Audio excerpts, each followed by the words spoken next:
árulások, menekvés. Ezek jellemzik Magyarország legveszélyesebb SMP-jét, az Eternát. Generation SMP-n már nagyon sok dolog történt velem.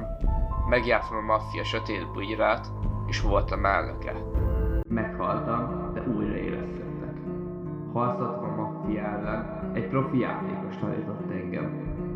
Több szerver korlátozza a mészek kraftolhatóságát, vagy akár a használatát. Az MKS SMP-n eddig mindig csak egy mész volt, amiért állandóan folytak a harcok. Most...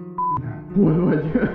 Az SMP-re. Láthatjátok, sok új arcom, és így körbenéztek, csak új arcokat látok szinte. De nem csak a lényeg, szóval... Meghívtak a leghalálosabb Minecraft. Ezen a szerveren a halál végleges. Csak akkor élethetsz újra, ha a gyilkosot újtod. Ezt kiadhat... Egyszer is meghalsz az ellenségeit, bármit tehetnek veled. Akár örökre elzárhatnak, és soha többet nem játszhatsz.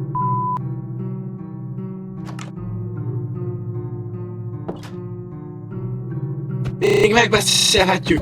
Minden lehet olyan, mint régen. Ne tedd meg! És a fájt semmisítni az emlékezéseket.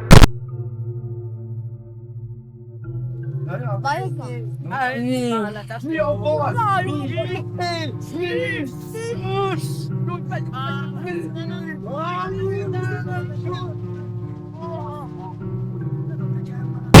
Nem!